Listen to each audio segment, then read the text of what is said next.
Live mula sa GMA Network Center, ito ang 24 Oras. Magandang gabi po, Luzon, Visayas at Mindanao. Doble kalbaryo ang hinaharap ng mga apektado ng pag-aalboroto ng Bukang Mayon dahil sa bantari ng lahar sa gitna ng mga pag-ulan. Libo-libo na ang inilikas pero nakaharap ang ilan sa kakulangan ng maayos na evacuation center. Hinigpitan palalo ang pagbabantay sa 6-kilometer permanent danger zone pero may ilang bumabalik para sa kanilang mga alaga at kabuhayan. Para po sa latest, nakatutok live sa Albay, si Ian Cruz. Ian. Mel, Emil, Vicky, nag-aalboroto na nga ang Bulkang Mayon pero heto pa at napakalalakas pa ng mga pag-ulan dito sa lalawigan ng Albay. Kaya naman tila na doble rin ang inaalala ng mga residente rito.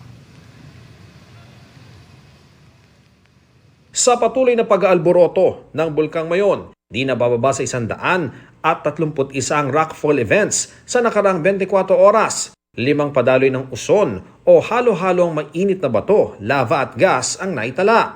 At mahigit 700 tonelada na ng asupre ang ibunugang Mayon na itinuturing na katamtamang steaming o pagsingaw. May mahinang crater glow rin, bagaman sa teleskopyo lamang nakikita. Pero ang pag-aalborotong yan at ang mismong bulkan maghapong di maaninag mula sa Tabaco Albay dahil sa bumalot na ulap at mga pag-ulan. Gayunman, dama ang matinding epekto ng aktibidad ng bulkan sa Buwang Evacuation Center. Ginamit na ito kahit tinatapos pa ang construction sa paligid para may matuluyan ang mga lumikas mula sa 6 na kilometrong palibot ng bulkan o Permanent Danger Zone. 256 ang mga lumikas, kabilang si Aling Teresita, isang katutubo. Baka daalan kami ng lahar kasi dinadaanan lagi yun ng pag magbaha siya, dinadaanan ng baha marami. Hindi kami makadaan. Si Mona Lisa, kaarawan kahapon ng lisanin ng tahanan kasama ang buong pamilya. Napakabigat sir kasi sabay-sabay po yung ulan, yung kaba sir papunta dito.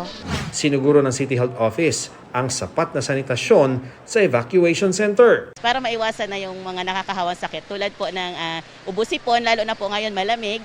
No, we have ubusipon and of course po yung mga waterborne diseases like diarrhea.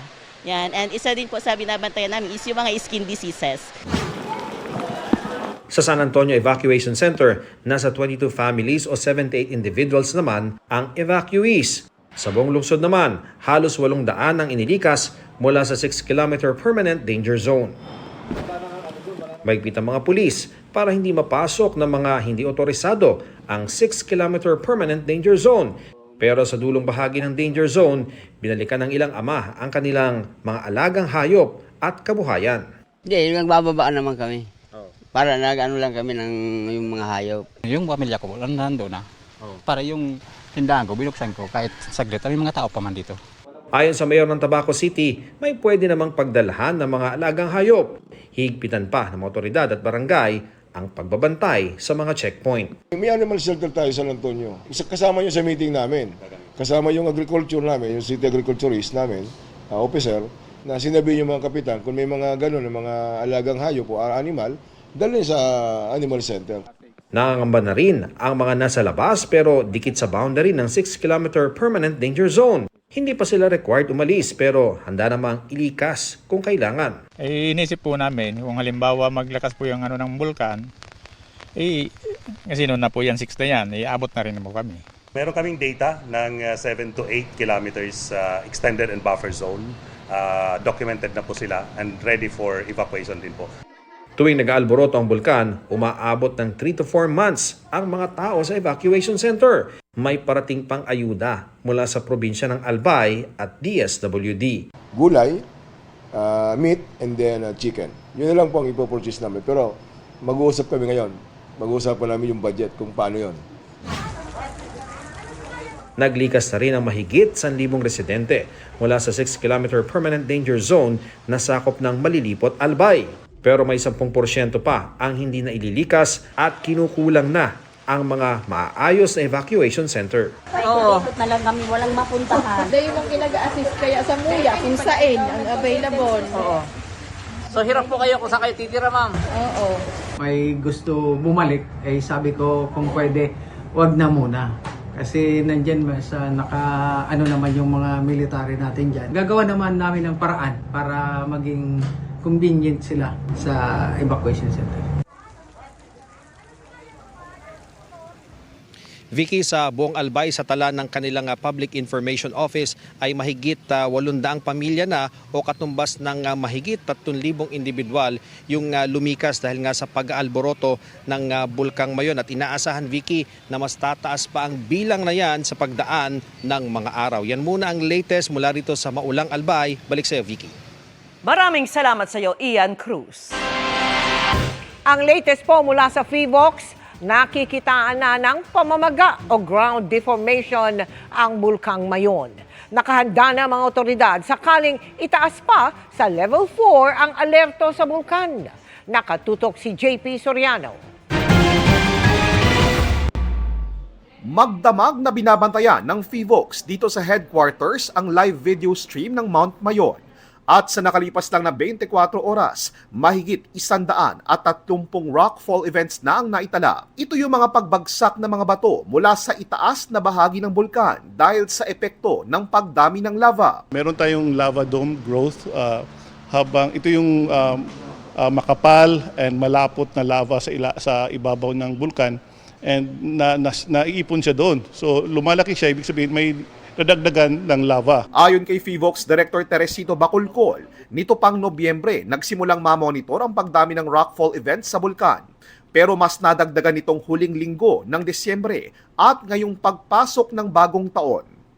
Taong 2023, huling itinaas sa Alert Level 3 ang Mayon Volcano at inabot ng 6 na buwan noon bago ito naibaba sa Alert Level 2. Tila hawig lang naman daw sa nangyari noon ang ipinapakitang senyales ng Bulkang Mayon.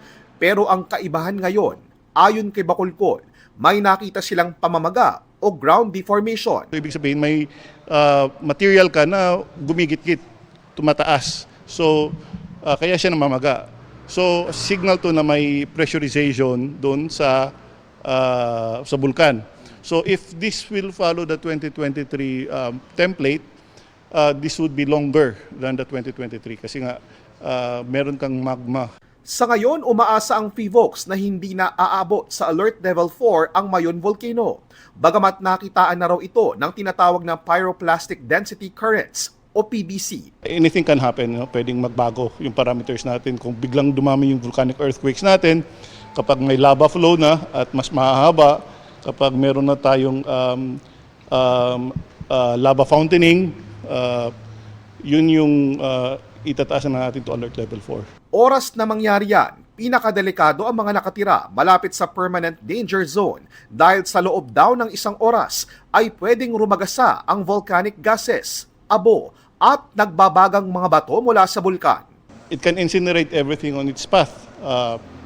Bahay, tao, vegetation. Kaya kahit wala pa ito, naghahanda na ang Office of Civil Defense. Paghandaan na in case na itaas pa to Alert Level 4. So maghanda tayo in terms of manpower, resources, yung mga evacuation centers, and of course yung mga supplies na kailangan in the event na talagang magkaroon ng escalation. Meron pong 24 na aktibong bulkan sa Pilipinas, pero sa bilang na yan ayon sa FIVOX, 4 talaga yung kanilang tinututukan at merong alert level ngayon. Kabilang sa kanila ang Mount Canlaon, Mount Bulusan, Taal Volcano at ang Mayon Volcano na nasa alert level 3 ngayon.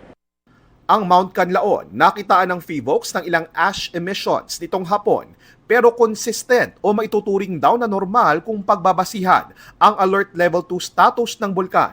Pinabulaanan din ng FIVOX ang ikinakalat na maling impormasyon na nagsasabing sasabog ang Bulkang Mayon ngayong taon dahil sa mga nangyayari sa Mount Canlaon. Walang relationship yung dalawa. Yung mga bulkan natin ay independent, iba yung magma chambers nila, magkakalayo. Para sa GMA Integrated News, ako po si JP Soriano, nakatutok 24 oras. Isinuko mismo ng kanyang pamilya sa pulisya ang gwardyang itinuturong pumatay at nagsilid sa storage box ng kanyang live-in partner. Ang suspect at biktima ay nagkaroon umano ng hindi pagkakaunawaan bago ang krimen. Nakatutok si Jomer Apresto. Hawak na ng mga otoridad ang lalaking inakusahang pumatay sa isang babae at nagsilid sa bangkay ng biktima sa storage box. Ayon sa pulisya, isinuko ng kanyang pamilya ang security guard na suspect sa Barangay Poblacion B sa Rosario, Batangas kaninang hating gabi. Sinubukan namin hingan ng pahayag ang suspect. Tumuko lang sir ako, nagtiwala sir sa mga pulis para sir malinis ang aking pangalan. Ayon naman sa tatay ng suspect, nagkaroon ng hindi pagkakaunawa ng kanyang anak at ang biktima. Nakita raw kasi sa social media ng kanyang anak na may kasamang ibang lalaki ang kanyang live-in partner. Hapon ng January 1 nang umuwi umanong lasing sa kanilang tinutuluyan ng kanyang anak at sinalubong siya ng biktima. Ang mga basag na bote na unang nakita ng Soko galing raw sa biktima at hindi sa suspect. Nagbasag ng bote, sinasaksak siya. Yung pag-iwas niya, parang naitulak niya. Pagbagsak daw, binaano niya, tinitingin niya, hindi daw gumagalaw. Dito na raw nataranta ang suspect at isinilid sa isang storage box ang bangkay ng biktima. Natagpuan naman ang bangkay sa isang tulay sa Basud, Camarines Norte noong ikalawa ng Enero.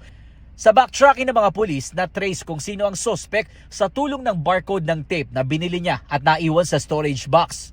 Maaari pong self-defense, naniniwala po ako. Hindi ko maiisip na gawin kasi napakabait yan ng bata ngayon. Kahit niya pag nalagyan lang yun ng masugatan na ngayon, nag-iiyak pa yun, takot siya sa dugo. Kaya nung mangyari yun, hindi ako makapaniwala. Pero base sa autopsy report na hawak ng PNP, asphyxia o naubusan ng oxygen sa katawan ng biktima. Ibig sabihin, posible umanong nasakal din siya ng suspect. Naibalik na sa Cabuyao, Laguna ang suspect na sasampahan ng reklamong murder. Para sa GMA Integrated News, Jomer Apresto, nakatutok 24 oras. Nahuli naman sa Laguna ang pagnanakaw ng isang lalaki sa isang delivery rider.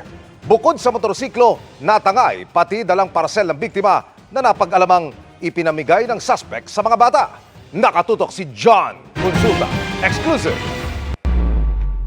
Bago magtanghali nito nakaraang Miyerkules, nakuha ng CCTV sa Pangil, Laguna ang pagdating ng isang delivery rider. Ang hindi niya alam, ang kasunod niyang nakamotor na lalaking nakakap at naka-brown na t-shirt may pinaplano na pala. Nang umalis sa kanyang motor ang delivery rider para maghatid ng parcel, doon na sumalisi ang suspect.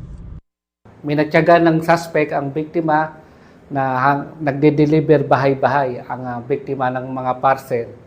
Nang nakakuha ng tiyempo ang suspect, tinapitan niya ang motorsiklo ng biktima. Nakita niya may susi pa doon, nakalagay sa susian, kung kaya agad niya itong kinuha at nagmamadaling umalis. Sa follow-up operation ng Pangil Police, nasundan nila ito at inabutan sa may bahagi ng Sinaloan, Laguna. Agad na inaresto ang 39 anyos na suspect. Na-recover ang motorsiklo ng biktima pero kulang-kulang na ang parcel. Ang nangyari pala, Alaman natin sa investigasyon na itong suspect ay nag-ala Santa Claus at namigay ng mga parcel sa mga bata na kanya nadadaanan. Di na itinanggi ng suspect ang ginawa. Sa kadahilanan ko po kaya ako kulang talaga ng gawa yun. Dahil talagang mahirap po sabihin na at hindi kayo maniniwala na mahirap na hirap po ako sa buhay. Talagang wala po kasing tumanggap na pamilya ko po sa akin na ako yung nakikituloy po. Sir, malala po yung nangyari sa dulot ng pagnanakaw sa aking parcel at motor. Yung parcel po, nagkakalaga sa ng mga 14,000. Ako po ang magbabayad dun sa company. Napag-alaman ng pulisya na ang motor na unang gamit ng suspect, ninakaw din pala niya sa Kalawan, Laguna.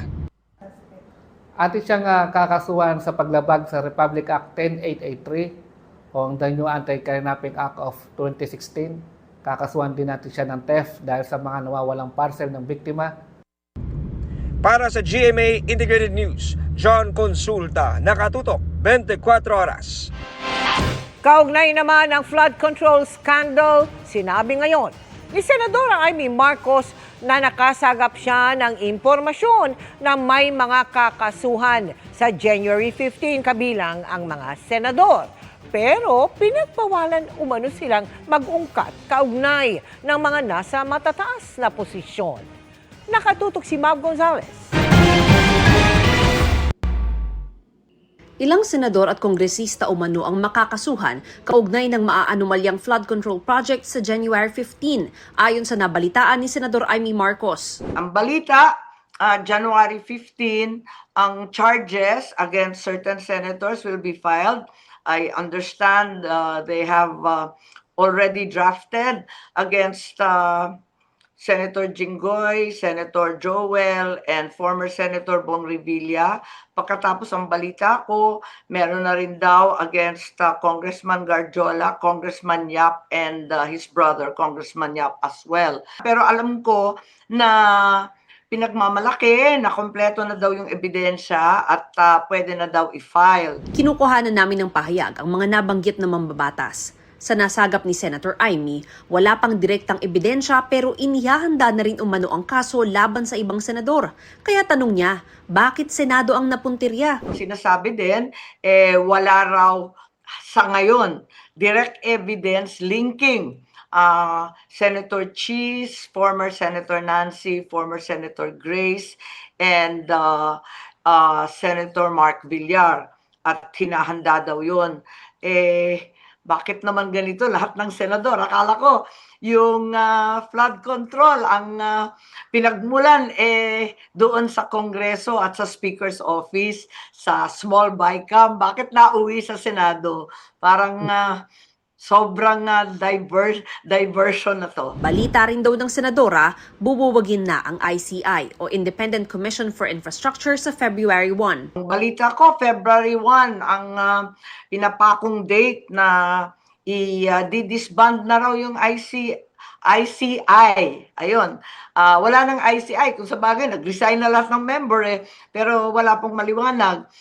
Lumampas na yung due date na December 15. Sa isa namang pahayag, sinabi ni ICI Executive Director Brian Hosaka na wala silang natatanggap na impormasyon o masabi tungkol ditong mula sa Malacanang. Dismayado rin si Senador Marcos dahil pinagbabawalan na umano silang mag-ungkat ng mga nasa mataas na posisyon sa mga pagdinig ng Senate Blue Ribbon Committee.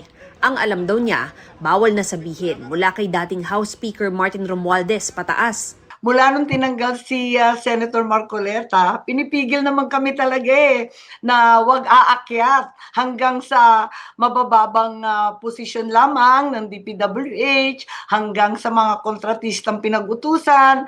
Mga big time, ayaw banggitin, pinagbabawalan kami. Tapos na yung 1 minute mo, yung 10 minutes mo. Puros ganon. Kaya sa totoo lang, surrender na ako. Wala na talagang mangyayari rito. Moro-moro na lang to. Si Speaker daw, si Bonjing, nako, sabi si Speaker daw, hindi daw guilty. Pagkatapos, hindi binabanggit. Walang binabanggit. Si Saldi ko lang. Parating hindi binabanggit yung mga taga-palasyo kahit lumilitaw ang pangalan nila. Hinihinga namin ng pahayag sina Senate President Tito Soto at Blue Ribbon Committee Chairman Ping Lacson. Samantala, wala raw duda si Senator Amy na may panibagong impeachment case laban kay Vice President Sara Duterte sa darating na Pebrero pag naglaps ang 1-year bar sa impeachment filing. Suspecha pa ng senadora, gagamitin ang 2026 national budget para sa pamumulitika. May nakaabot pa raw na impormasyon sa senadora na napangakuan na umano ang ilang kongresista ng soft pork, bagaman hindi niya masabi kung para ito suportahan ng impeachment ng bise. Magiging cleanest budget, naging sneaky budget naman to. Bakit ganon? So, bakit ginigiling ang pork kundi para pagulungin ang impeachment? I believe that the suspicion necessarily will arise, malicious and unproven perhaps, that all these monies are being set aside for a sinister and political purpose. Kung impeachment ba yon, yung BARM election ba yon, o yung barangay election, parang politika ang pinag-iipunan. Hinihinga namin ng reaksyon ng Malacanang sa mga sinabi ng senadora. Para sa GMA Integrated News, Mav Gonzalez, nakatutok, 24 oras. Sinagot ni Senate Blue Ribbon Committee Chair Ping Lacson ang aligasyon ni Senadora Amy Marcos na pinagbabawalan umano silang mag-ungkat ng mga nasa mataas na posisyon sa mga pagdinig kaugnay ng flood control anomaly. Ang sabi ni Lacson, bilang respeto sa lahat ng mga senador at staff ng Blue Ribbon Committee, pinipili niyang huwag bigyan ng importansya ang sinabi ni Marcos. Dagdag ni Lacson, ang komento ng senadora ay hindi patas, hindi totoo at walang basihan. Ilang araw matapos arestuhin ang isang retiradong general dahil sa kasong inciting to sedition, may binigyang diin ang Pangulo sa mga bagong promote na general. Hanggang sa 2026 national budget ay makikita umano ang pagpapahalaga ng administrasyon sa mga sundalo. Nakatutok si Ivan Mayrina. Bagong taon, bagong estrella ang nasa balikat ng 37 bagong promote na general ng sandatahang lakas. Paalala ni Pangulong Bongbong Marcos, dagdag responsibilidad yan, pero ang misyon hindi nagbabago. Mas matalas sa pagdedesisyon at mas matatag na liderato lalo na sa gitna ng mga umiigting na banta sa seguridad ng bansa. Binanggit din ng Pangulo na makikita sa 2026 national budget ang commitment ng kanyang administrasyon sa kapakanan ng mga miyembro ng militar. With the signing of the 2026 national budget, I reiterate the government's commitment to uphold the welfare of the women and men who protect our nation. This includes the updated base pay schedule, the increased subsistence allowance of our military and uniformed personnel. Sa 2026 budget, may mga binito ang Pangulo na items sa unprogrammed appropriations. Pero iniwan niya ang para sa AFP modernization. Matapos pumutok ang iskandalo ng katiwalian sa gobyerno, lumutang ang mga usaping destabilisasyon. Sabi mismo ni AFP Chief General Romeo Bronner, nitong Oktubre, may mga gumalaw para himukin ng AFP na bumaligtad at pabagsakin ng Administrasyong Marcos, kabilang ilang retirado general na dismayado sa katiwalian sa gobyerno. Noong isang araw naman, inaresto si retired Philippine Air Force General Romeo Poquis dahil sa kasong inciting to sedition. May mga panawagan din sa militar na wag nang manahimik sa gitna ng korupsyon. Pero tugon ng AFP, hindi natitinag ang kanilang pagtalima sa saligang batas. Sinusuportahan ng AFP ang mga panawagan para sa good governance at anti-corruption. Pero ang pagtugon sa mga aligasyon ay nasa jurisdiksyon ng civilian courts at oversight bodies at hindi ng militar. Para sa GMA Integrated News, Ivan Mayrina, nakatutok, 24 oras. Kababalik pa lamang mula sa mahabang holiday, sinalubong agad ng takaw disgrasyang siksikan at mahabang pila sa ilang istasyon ang mga pasahero ng MRT3. Nagpaliwanag tungkol sa mga nag-viral na tagpong yan ang pamunuan ng tren at naglatag ng mga hakbang para maiwasan itong maulit. Mula sa MRT Cubao Station, nakatutok live si Mark Salazar. Mark!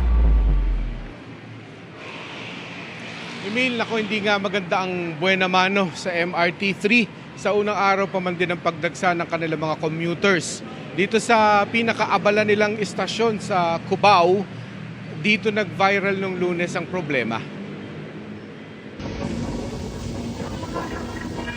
Nakababahala ang siksikang ito sa platform ng MRT Cubao Station alas 7:45 ng umaga nitong Lunes. Puno ng mga pasahero kaya halos wala nang mapwestuhan ang mga paakyat mula sa escalator. Sa video, wala namang nalaglag ng mapaatras sa escalator o naitulak sa riles mula sa platform. Mga tagpong hindi imposible sa ganitong sitwasyon. Sa panayam sa Super Radio DZBB, nilinaw ng pamunuan ng MRT na wala namang delay sa dating ng mga tren na pwedeng maging dahilan ng pagkaipon ng mga pasahero. Hindi po bumagal Ang nangyari lang dito nung tiningnan namin yung CCTV, 2 minutes bago dumating yung tren, nagpaakyat na. So dapat, dumating na yung tren, nakalabas na yung mga pasahero, bago tayo magpapaakyat ng another batch. Katunayan, meron aniyang 13 tren na may tagta-3 bagon at 4 pang iba na may taga-4 na bagon itong Lunes. Grabe talaga ang volume noong January 5. Kanina, mismong morning peak hours nag-ikot sa Cubao Station si MRT3 General Manager Michael Capati. Tinuruan niya ng SOP ang security personnel para sa dahan-dahang pagpapaakyat ng tao sa platform. Dapat yan, kinokontrol nyo, may crowd control management kayo. Hindi yung tulad nung nangyari nakaraan na dire-diretso yung escalator, wala na naman palang pupuntahan dun sa taas. Mas dadamihan na rin ang deployment ng security sa mga dinadagsang istasyon tuwing rush hour. Ang tuwing umaga po natin na peak hour, ang very critical, North Avenue, Quezon Avenue, GMA Kamuning, and especially Cubao. So, lahat ng available resources i-deploy dyan para sa crowd management. Pero kung tatanungin mo ang mga pasahero, pwede kang magka-horror story saan mang banda sa linya ng MRT. 13 years na ako nag-MRT. So, meron po, minsan pag nag-stop entry po, meron lang po, kagaya po nung pag mga major problem, napipilitan po na kami pababain. Siguro po yung yung lane po, overpopulation, then yung mga yung mga nagsisiksikan ng mga tao. Yes, and it's hot. Kapag bumibili po ng ticket po, dapat po may special lane po talaga for seniors tas students po kasi minsan nagkakagulo po yung pagbili ng tickets and hindi na po nakukuha ng mga students yung discount nila kasi sa sobrang daming taong naghihintay sa likod po. Kagabi nga nag-viral din itong mahabang pila ng mga mandirigma na gusto nang makauwi. Pero pag akyat pa lang sa Ortigas Station, tila aabuti na ng forever. Hindi naman daw itinatanggi ng management ng MRT3 ang mga pagkukulang. Alam mo naman, ang facility natin 25 years old na po rin yan. Kaya kailangan natin ayusin na rin. Okay. Paminsan-minsan, di maiwasan nagkakaproblema. May mga ginagawa naman aniya para dumami pa ang tren at mapaiksi pa ang 3.5 minutong paghihintay para sa susunod na tren. Sana nila ay maayos na yung 45 bagon na nire-rehab. Magiging operational na ba yan? Yung 45 na yan within the year? Hopefully po, depende sa performance ng CRRC Dalian na ma-comply nila lahat yung requirement. Mapapatakbo po natin yan. Ia-upgrade na rin aniya mga istasyon para mas maging komportable. Mag-i-start na kasi to by February. I-rehab na to, i-repaint, papalitan ng mga tiles and everything.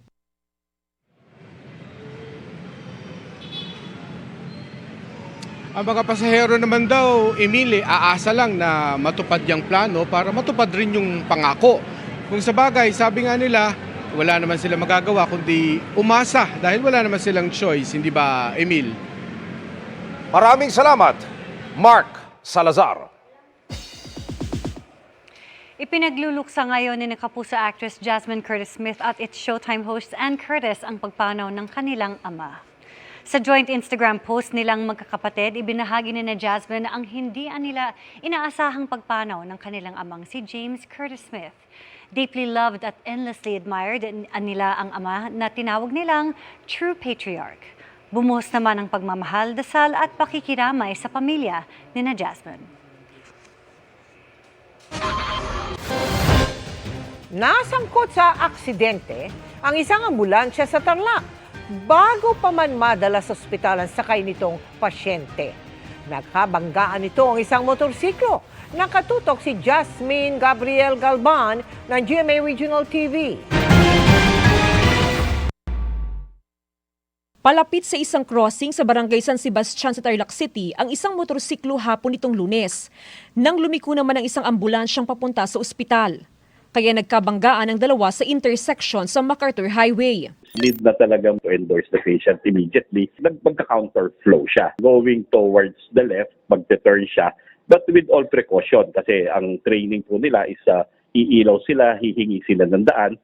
And the rest of the motorists gave way. All of a sudden, hindi naiiwasan or hindi siguro nakita kaagad din ng motorsiklo dahil blind side din siya. Doon na nagkaroon ng encounter or nagkaroon ng incident.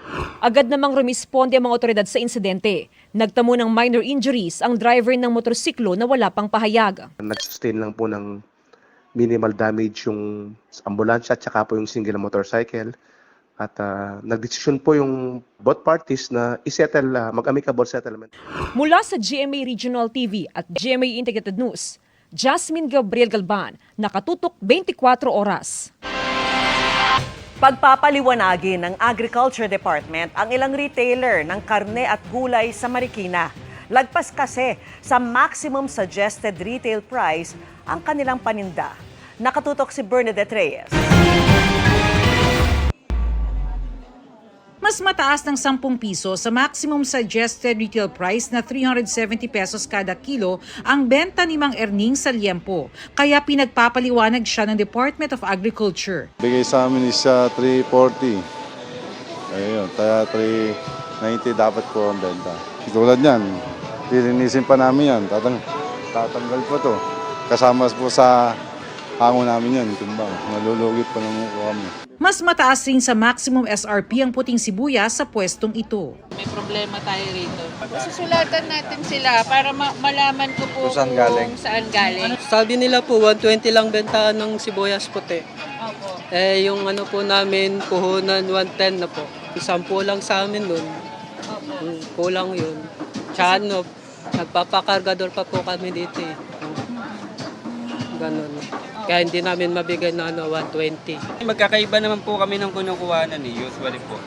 Kaya hindi ko rin alam kung mas mura sa kanila o mas mahal. Barya lang kung tutuusin ang lagpas sa maximum SRP, pero para sa mga nakausap ko, malaking bagay din po yun na mataas ngayon ang mga bilihin. Malaking bagay din siya kasi imbawa kung nagbabudget kayo. 10 retailers dito sa Marikina Public Market ang padadalhan ng Department of Agriculture ng Notice to Explain. Ibig sabihin, kailangan nilang maipaliwanag kung bakit mas mataas sa maximum suggested retail price ang presyo ng kanilang mga produkto. Pinag-explain po natin sila kung bakit po yung presyo nila ay hindi makasabay dun sa MSRP. Yung initial nilang sinasabi, yun na naman po na yung hango daw nila is mataas na.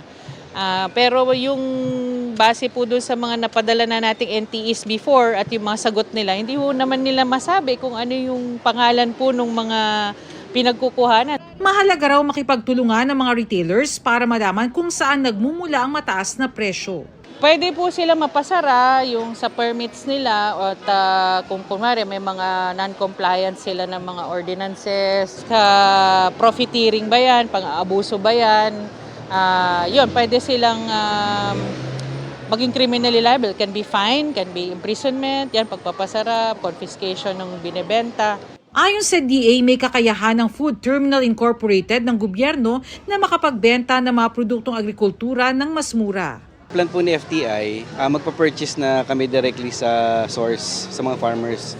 Then maglalagay din kami ng storage para makapag-compete kami ng tamang presyo. Kung ano yung MSRP na sinasabi ng DA, yun yung ipapatupad namin. To make sure na masunod yon, kami mismo yung magde-deliver dun sa mga palengke. Samantala, ayon sa FTI, nagsimula na ring dumating na ang mga imported na bigas. Ang dagdag supply, inaasahang magpapababa ng presyo ng bigas. Para sa GMA Integrated News, Bernadette Reyes, nakatutok 24 oras. Todong kasiyahan at energy ang hatid ng Kapuso Stars na nakiisa sa ingranding selebrasyon ng Mataas na Kahoy Town Fiesta. At dahil sabay sa bagong taon, ano naman kaya ang nililook forward nilang mangyari ngayong 2026? Narito ang report ni Diane Loceliano ng GMA Regional TV.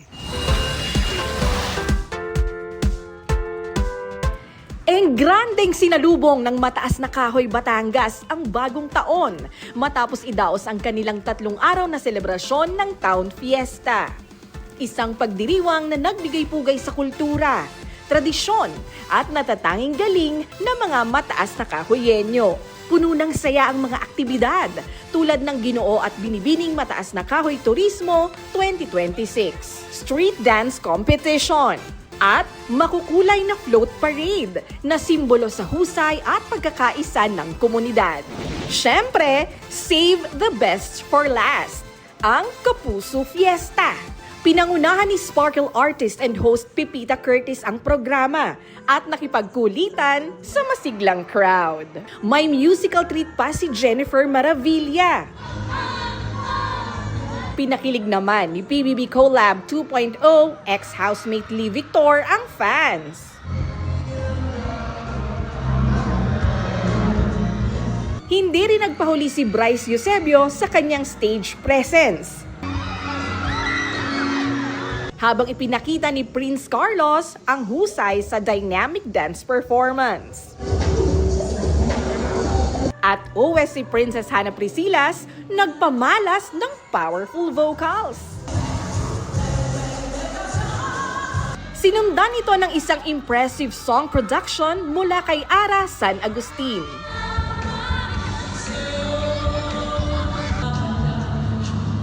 At high energy number kay EA Guzman. Akala nyo gay tapos na? Aba, teka, dahil kumasa rin sila sa TikTok Dance Challenge at nakipag-selfie kasama ang mga mataas na kahoyenyo. Ano kaya ang nilulook forward nila ngayong bagong taon? Ako, winish ko sana magka-baby na kami ng asawa ko. Dahil yun na lang ang kulang. Ako, syempre, wish more work para I can provide more for my family. Siguro more success, more projects this 2026. Sana maging host din ako. Isa sa mga wish ko na matry. So, baka naman. This year, ang wish ko is maging happy lang at maging smooth sailing ang year. Maraming work for 2026! At mas marami pang kapuso natin na sa iba't ibang lugar dito sa Pilipinas na mapasaya pa namin. At para sa all-out Kapuso Experience dine sa Batangas, hindi pwedeng palampasin ang pagtikim sa Batangas Pride na kapeng barako at ang lokal na kakao tsokolate ng Mataas na Kahoy. Mula sa GMA Regional TV at GMA Integrated News, Dayan Luceliano, nakatutok 24 oras.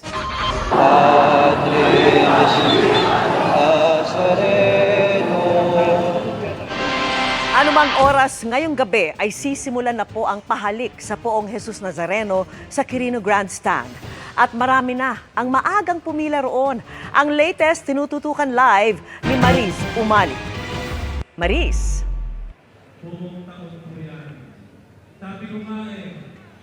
Yes, Vicky, buong araw na nga na nakaabang at nakapila ang mga deboto dito sa Quirino Grandstand. Mga deboto ito ng Poong Jesus Nazareno. Lahat sila ay nais makadampi o makahawak sa imahe ng Poon na mangyayari ilang sandali lamang mula ngayon. Pagkatapos po nitong misa ay sisimulan na po ang pahalik sa Poong Jesus Nazareno.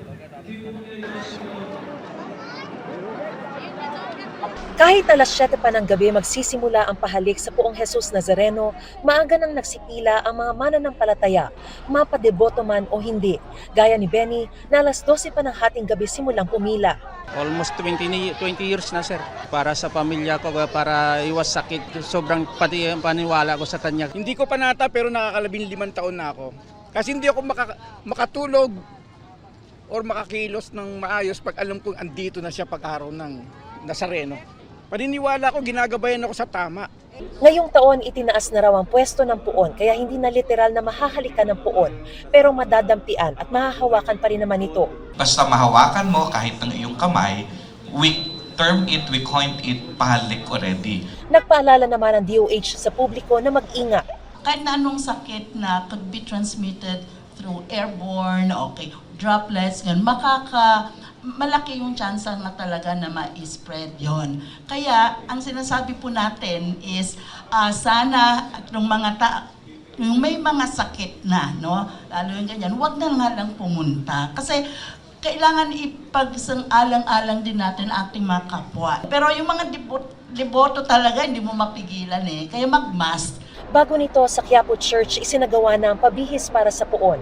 Pinaspasan ng bagong damit na isusuot sa Poong Nazareno Mayor o ang pangunahing imahe na nakatalaga sa high altar ng Quiapo Church. Bago bihisan, tinakpan ng tela ang Poon at habang inaawitan, tsaka binihisan ng mga tagapangalaga ng imahen ang Poon. Matapos ang halos kalahating oras, ibinaba na ang tela at ipinakita ang bagong bihis na Poon. Pinilahan ng mga deboto ang pinagbihisan ng Poon para ito ay mahawakan at madasalan. Kabilang ang mag-80 anyos na si Nanay Virginia at anak ni si Jonathan sa mga dumalo sa pabihis ng Poon. Nagkaroon daw siya ng lumbar osteoporosis at 2 buwang hindi makalakad. Nagpapasalamat ako sa Poong Nazareno kasi binigyan niya ako ng pagkakataon na makalakad, makabangon. Yan. 2 months ako nahiga dahil nagkaroon ako ng crack dito.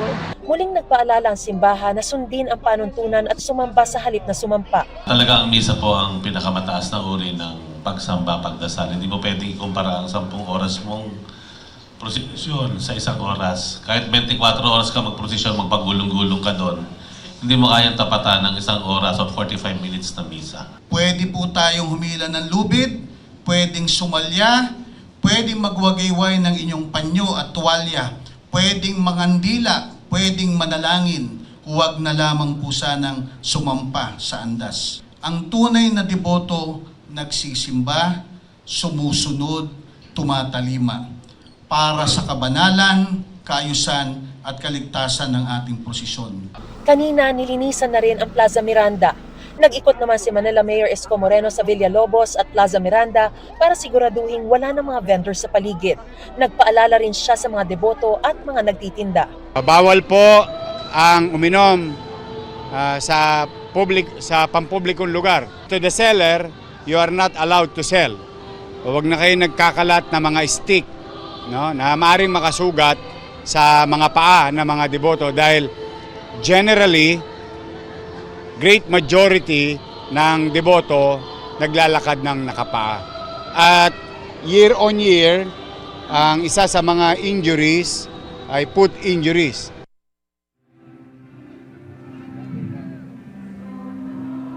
Vicky, ngayon lamang ay natapos na yung misa para sa mga volunteers na sinend off para sa pista nga ng Poong Jesus Nazareno. Sa ngayon ay kinakanta o inaawit na yung recessional na song.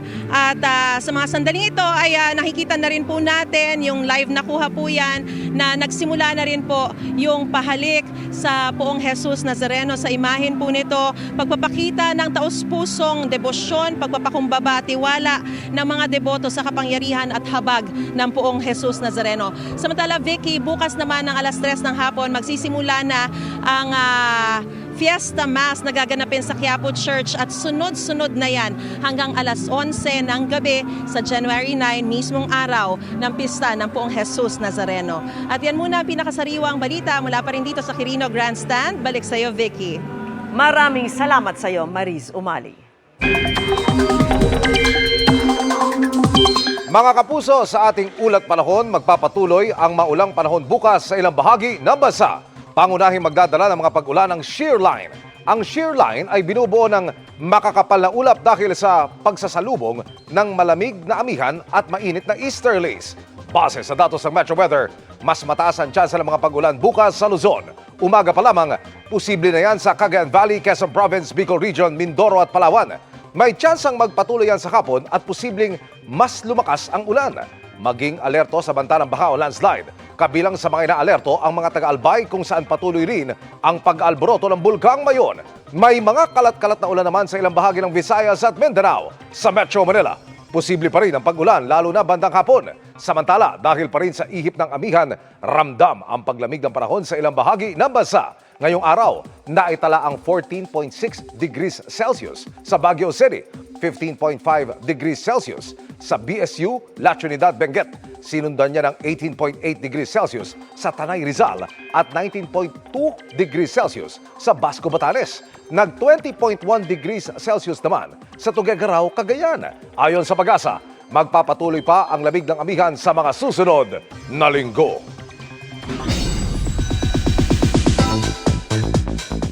Say goodbye muna sa mga nakilala nating character ni na Jillian Ward at David Licauco dahil kikilalanin na natin ang kanilang pinakabagong roles na gagampanan nila sa upcoming Kapuso action drama series na Never Say Die, kung saan kinailangan pa nilang sumabak sa trainings para sa serye. Makichika kay Nelson Canlas.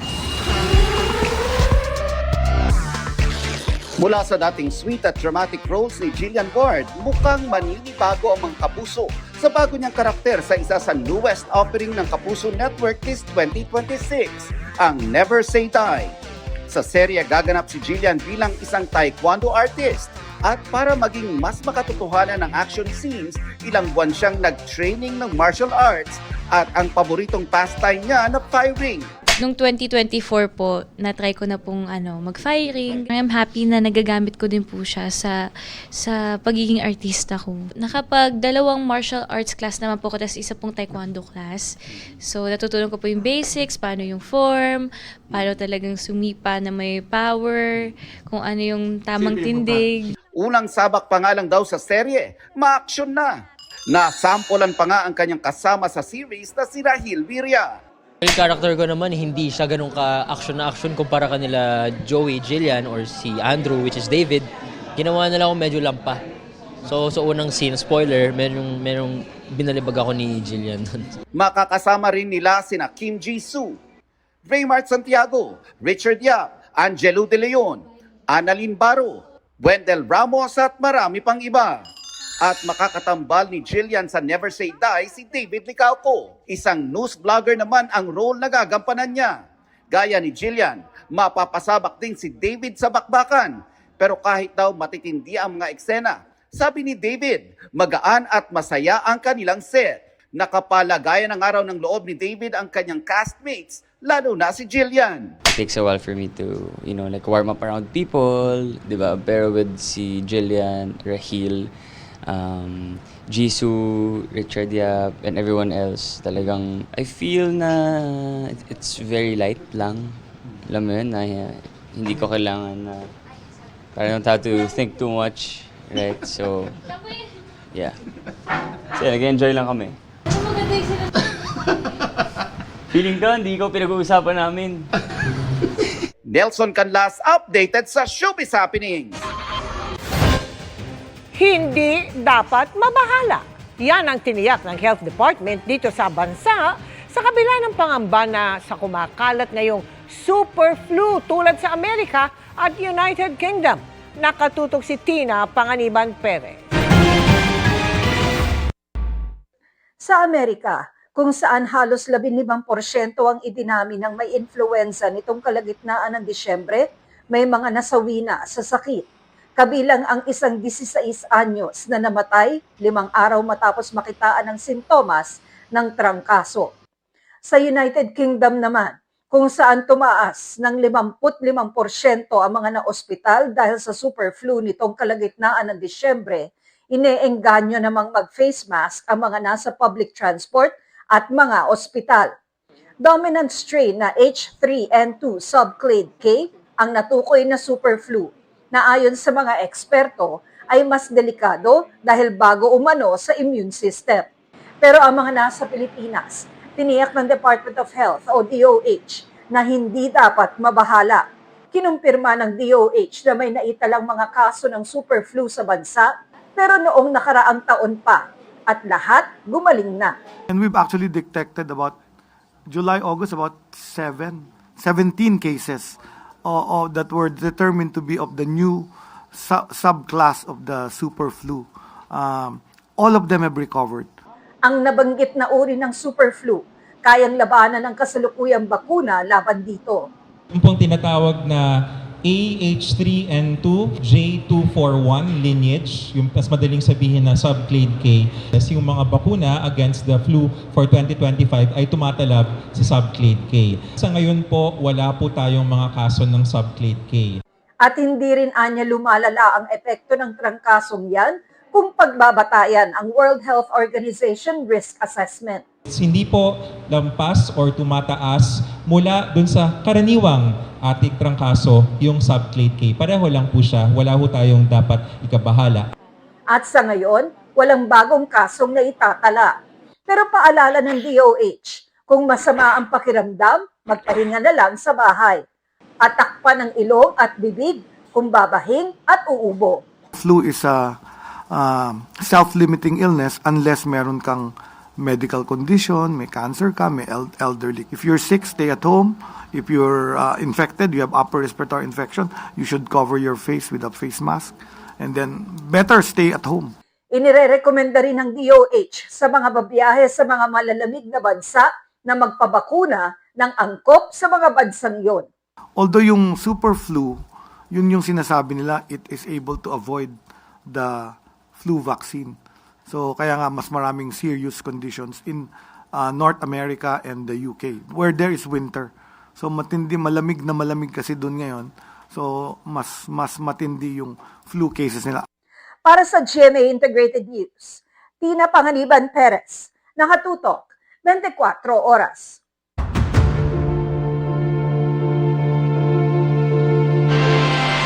Depensa raw para sa yumaang si dating DPWH Undersecretary Catalina Cabral at hindi ebidensya ng katiwalian ang tinaguriang Cabral files ayon po yan sa kanyang abogado. Pero nawawala na ito bago pa ma-turn over sa kanila. Nakatutok si Maki Pulido. Para raw sa yumaong DPWH Undersecretary Catalina Cabral, ang mga hawak niyang dokumento na tinatawag ngayong Cabral Files, hindi ebidensya ng katiwalian, kundi ebidensya na wala siyang kinalaman sa anomalya sa flood control projects, ayon sa kanyang abogado.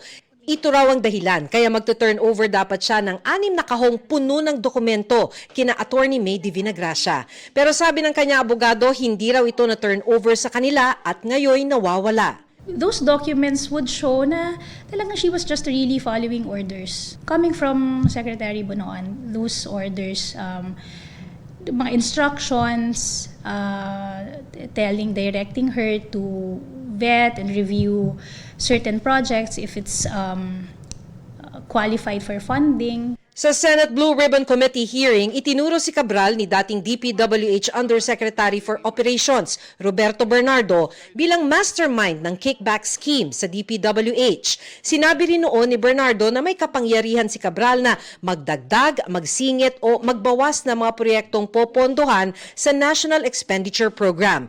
Itinanggi raw ito ng kanyang kliyente, ayon kay de Vinagracia. Ang sinasabi niya, hindi niya alam. Kasi kung meron man, mangyayari yan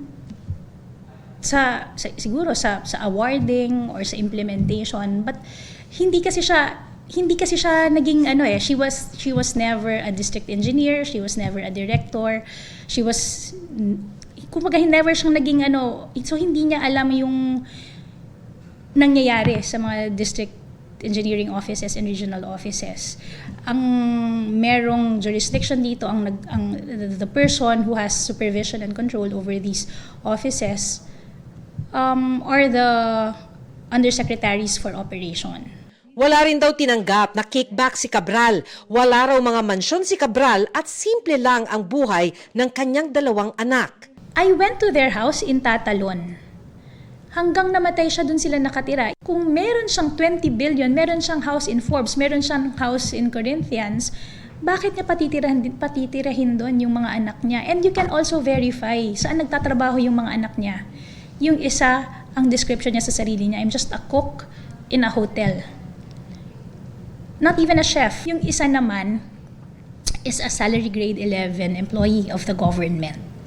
Bago siya natagpo ang patay sa ilalim ng bangin sa Benguet noong Disyembre, may mga nauna na raw ginawang tangka sa kanyang buhay si Cabral matapos siyang idawit ni Bernardo sa Senate hearing. Lagi niyang tinatanong sa akin, pinapatawag ba si Secretary Bonoan?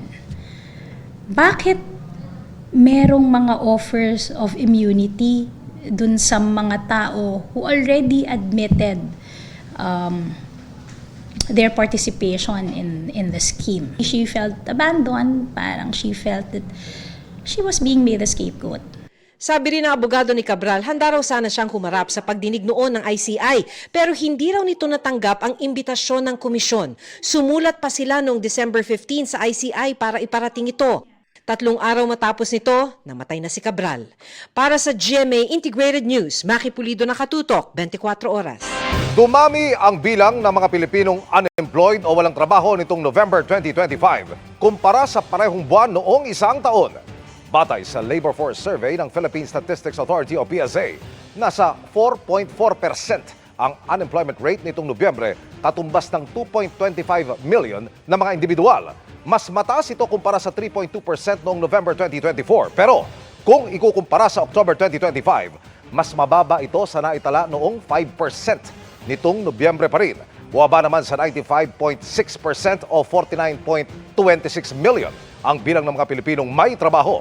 Mula yan sa 96.8% noong November ng nakaraang taon.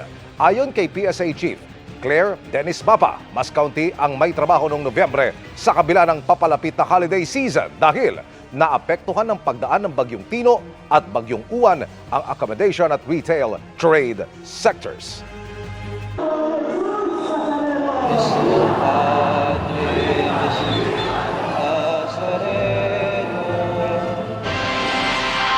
At dahil 2 araw na lang bago ang traslasyon, lalong puspusan ang pag-aalis ng mga sagabal sa mga dadaanan ng andas ng Poong Jesus Nazareno. Nakatutok si Oscar Oida. 2 araw bago ang traslasyon ng Poong Jesus Nazareno. Muling pinasadahan ng MMDA Special Operations Group Strike Force ang mga kalsadang dadaanan ng prosesyon. Kasangga pa rin nila ang mga tauhan ng Philippine Coast Guard at mga taga Manila Traffic and Parking Bureau. Sa may Carlos Palanca Street, may mga tuktok at SUV pa ring nahatak dahil alanganin ng pagkakaparada. May mga nasita ding mga illegally parked na sasakyan sa may Quezon Boulevard. At pagsapit ng Arlegui Street, nadagdagan pa ng gusto ang listahan ng mga nato na sasakyan. Sa may bangketa na kasi na dapat sanay nalalakaran ng mga tao nakaparada ang ilan sa mga ito. May mga motorista ring nasita sa samut-saring violation. Pag nasa publikong kalsada, sumunod tayo. Kasi unang-una, sumusunod mga kami. Hindi, ang unang-una, syempre naka-uniforme ng barangay. Alam natin. Sinusot na yung damit niya para mapansin siya. Iba po ang usapan ng tumutulong kayo sa may nilalabag. Ang nilabag yung helmet. Gaya ng inaasahan, may mga nakipagtalo pero meron din namang mga aminado. Pero kung tutuusin, ayon sa MMDA, malaki na raw ang iniayos ang sitwasyon kumpara nitong mga nagdaang araw. Well, for one, tulad nung unang araw na nag-clearing tayo, merong barangay official na meron nga siyang tindahan and nangako siya na aalisin. And today, pagbalik natin, true enough naman, nakipag-cooperate po siya at wala na doon. So based on our observation, medyo maayos naman po, nakikinig ang ating mga kababayan. Although, meron pa rin po mga pailan-ilan na lang po na they still refuse to cooperate. So we have no choice kasi palapit na po ang D-Day. So definitely we have to be more strict and mas consistent. Kami po ay nagpapaalala sa lahat.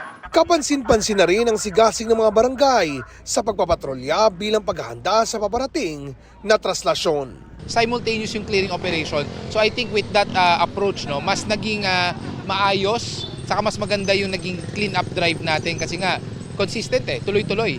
So definitely in the next few days towards the D-Day itself, ang nakikita natin mas magiging towards zero na po yung mga matutow natin. Para sa GMA Integrated News, Oscar Oida, nakatutok, 24 oras. Niyanig ng magnitude 6.4 na lindol ang Manay, Davao Oriental bago magtanghali kanina. Ang paggalaw ng lupa ay naramdaman maging sa mga karatig na bayan at lalawigan. Nakatutok si Argel Relator ng GMA Regional TV. Sa lakas ng pagyanig, napatakbo palabas ng kanilang opisina ang dalawang ito sa Manay, Davao Oriental. Nagbagsakan din ang ilang gamit. Napasigaw naman ang ilang residente.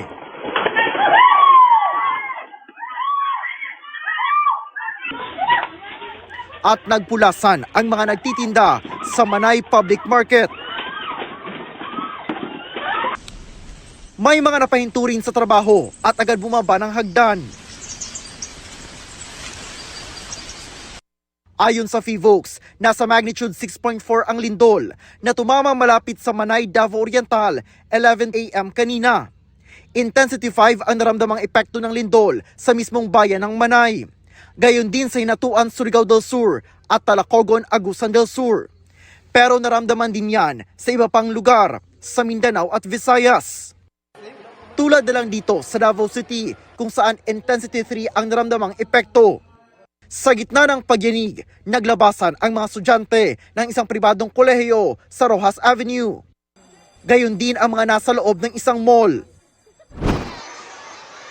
Kalmado namang pumunta sa open space ang mga estudyante sa Magallanes Elementary School.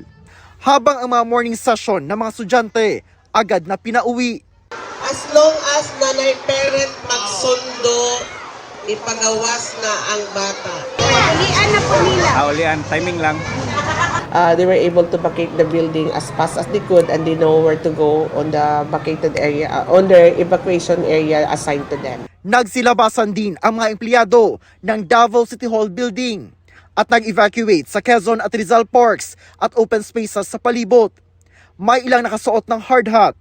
Kabilang na ang mga empleyado at kliyente ng Sangguniang Panlungsod Building.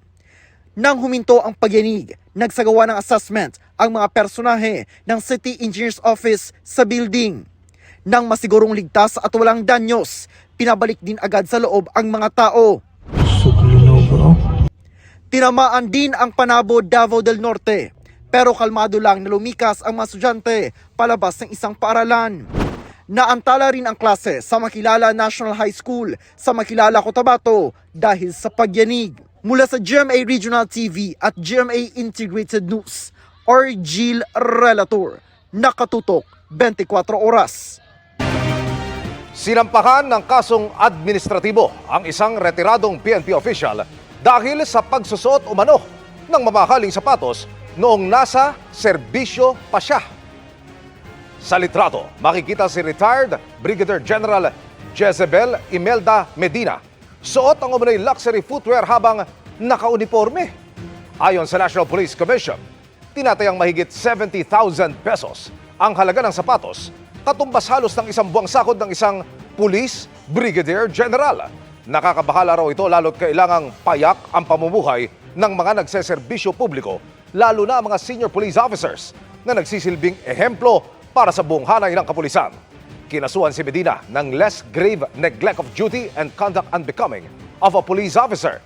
Kasama na rito ang hindi niya pagsumite ng psychiatric and psychological examination report ng isang police patrolman sa Quezon City Police District na sangkot umano sa vlogging na may bahid ng sedisyon. Sinusubukan pa ng GMA Integrated News na kunin ang panig ni Medina. Lalo pang sumadsad sa panibagong all-time low ang halaga ng piso kontra dolyar ngayong araw. Nagsara ang palitan ng piso at dolyar sa 59.355 pesos kada dolyar, ang pinakamahinang level ng piso sa kasaysayan. Mas mababa po yan sa pinakamababang palitan sa kasaysayan na naitala noong December 9, 2025 na 59 pesos at 22 centavos. Hinihingan namin ng pahayag ang Bangko Sentral ng Pilipinas kaugnay nito.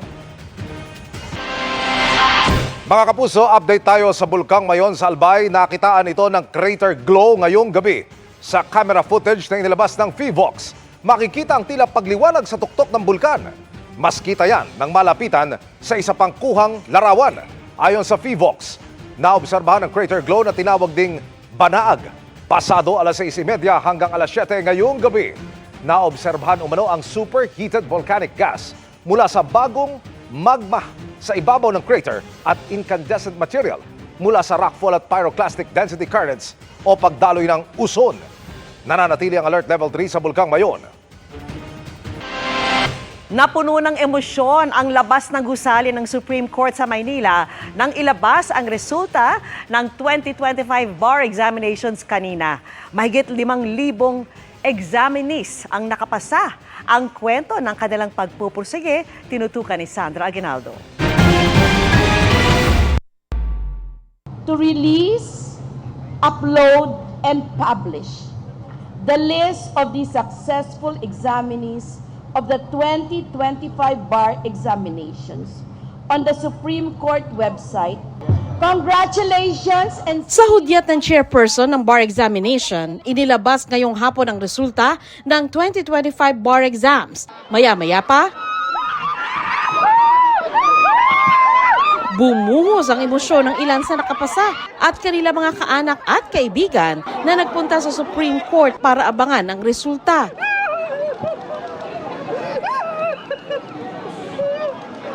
Isa sa kanila, si Ibrahim na 9 na taon daw nag-aral sa law school pero nakapasa sa unang take ng exam. Sobrang hirap po. Doon ko nakilala yung girlfriend ko, nagkaanak na ako. Tapos ngayon, nakagraduate na rin sa wakas, malaki na yung anak ko, tapos nakapasa po ako ng bar exam. Paulit-ulit na bumabagsak pero lumalaban pa rin po kahit bumabagsak. Maririnig ang hiyawan ng iba't ibang grupo bilang pagbubunyi. Ang iba, kasama ang kanilang pamilya. Ang iba naman kasama ang mga kaklase at kaibigan. Meron ding mag-isang umiiyak sa tuwa matapos makita ang kanilang pangalan bilang bar passer. Ang inang ito, mag-isang nagpunta sa Supreme Court para sa anak na 4 na ulit na raw nag-exam. Hindi naman siya nabigo. Sabi ko, hindi anak, gusto ko nandun ako. Kahit ilang beses pa, pupunta ako sa Supreme Court para ipagmalaki ka. Anak, I love you! Binigay na sa'yo ng buong Nazareno lahat. Tinawag din isa-isa ang pangalan ng top 20 sa bar. Nanguna si Jen Roniel Sanchez ng UP Diliman. Top 2 si Espinel Albert Declaro ng University of Santo Tomas. Sumunod si Eliza Agateb Adviento ng UST. Sa panayam ng GMA Integrated News, ikinuwento ni Jen Roniel na nagulat siya sa resulta ng bar. Nalaman lang daw niya ito mula sa kaibigan. One of my friends called me and then informed me. She was like, Sanch, nag-top ka, top 1 ka. And I'm sitting in a jeep, bemused. I was like, you have got to be kidding me. I never really intended to top the bar. Just do your best and whatever happens, happens. Ilan sa pasok sa top 20 ang naroon kaya pinaakyat sila sa entablado. Ang ginawa ko motivation is matulungan po yung family ko and syempre makapagbigay serbisyo na rin po sa mga Pilipino. Si Randall, top 17, nagtatrabaho na sa isang law firm pero nais daw makapagserbisyo sa mga mahihirap. Masaya po kasi hindi ko akalain na makakasama ako sa top 20. Nandito po ako sa isang law firm and masaya po ako sa ginagawa ko, litigation ho. Bala ko po magpatuloy ho para matulungan din yung mga kababayan natin na kailangan ng legal services. May payo naman sa kanya ang kanyang inang todo suporta kanina. Honestly, truthfulness siya ang mahalaga sa atin at hindi mahilig sa mga material things. Si Tasnim Cariga Balindong nakapasa sa kanyang second take. Proud daw na bit-bit ang bandera ng mga gurong tulad niya at pagiging anak ng Mindanao. Never give up on your dreams, and I always believe that everything comes in perfect timing po. My plan is to represent Mindanaoan lawyers, especially the Bangsamoro community po. Si Rayo Eduardo Rivera, 59 years old, 11 ulit nag-bar hanggang magtagumpay. Habang may buhay, may pag-asa. Huwag tayong mawawala ng magtiwala lang tayo sa Diyos. Ayon sa Supreme Court, 5,594 ng mahigit 11,000 examinees ang nakapasa ngayon para sa passing rate na 48.98. Mas mataas ang passing rate ngayon kaysa sa ilang nagdaang taon. I only reminded the examiners that my standard is reasonableness. And then I gave them a rubric of how points will be assigned to the answers. May mensahe rin siya sa mga hindi nakapasa sa exam. Failure is just temporary. It's just a temporary setback. It will never define us. Sa February 6 manunumpa ang mga bagong abogado. Para sa GMA Integrated News, Sandra Aguinaldo, nakatutok 24 oras. Stress-free and carefree ang branding ni House of Lies star Beauty Gonzalez ngayong 2026. In fact, isang buwan siyang nag-yoga session sa India para raw sa kanyang inner peace. Yan at iba pang kakatuwang facts tungkol kay Beauty, ibinahagi niya sa GMA Integrated News interviews. Narito ang chika ni Nelson Canlas. Ngayong 2026, sinimula ni Beauty Gonzalez at Chris Bernal ang taon na having quality time with their families. Sa pag-upo ng dalawang bida sa upcoming Kapuso Afternoon Prime Series na House of Lies sa GMA Integrated News, ikinwento ng dalawa na hinaharap nila ang bagong taon na buo ang loob at walang takot. I know you said na wala kang fears, pero 2026, syempre di ba, we're still starting it, and how do you see it? Ano yung mga tingin mo kinakabahan ka? Well, I really don't think about it because me as a person, I only think about today. I don't think about yesterday. It's done. Tomorrow's another day. I'll just think about it when I get there. And as long as I can say I love you to all the people that I love and make someone happy and hug the persons that I want and be with, and I'm happy. And if there's fear or pain, I just get through it. Face it. There's no other way around it. Matapos ang prinsesa ng City Jail nung isang taon, nagpakadalubhasa si Beauty sa yoga to distress her mind and body. I went to India, in Rishikesh, alone for a month. Alone? Yeah. How was the experience? Good. It was, oh my God, I was healed. Like I do my laundry, I was eating vegetarian for a month. I do yoga 3 times a day. They teach us meditation. I enjoyed it, and I was healed, and I'm a certified yoga teacher now. But do you get to contact your family? Yeah. Oo naman, hindi naman siya rehab.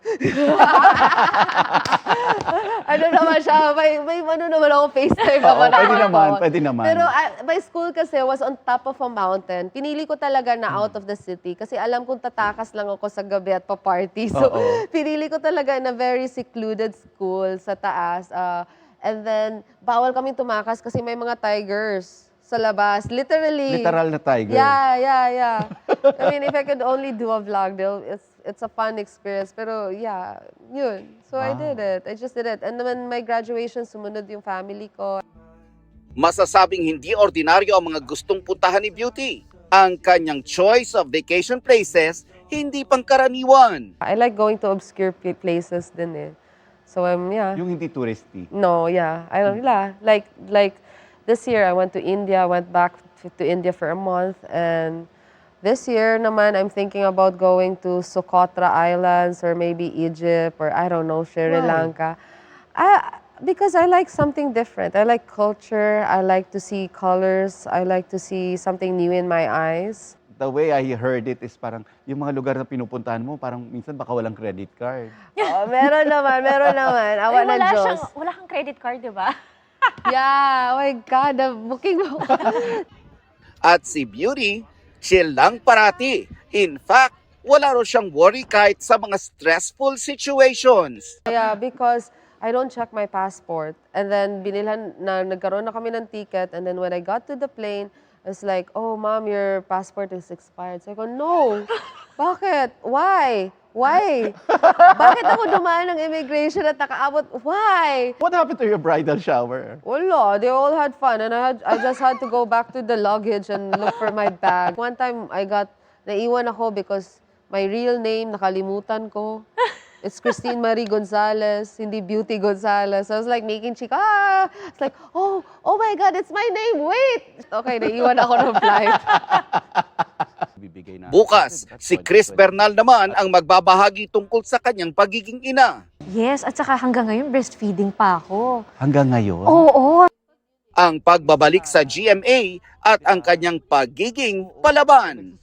Nelson Canlas, updated sa Showbiz Happenings. And that's my chika this Wednesday night. Ako po si Iya Arellano. Miss Mel, Miss Vicky, and Mia. Salamat, Iya. Tayo at yan ang mga balita ngayong Miyerkules. Ako po si Mel Tiangco. Ako naman po si Vicky Morales para sa mas malaking misyon. Para sa mas malawak na paglilingkod sa bayan, ako po si Emil Sumangil. Mula sa GMA Integrated News, ang News Authority ng Pilipino. Nakatutok kami 24 oras.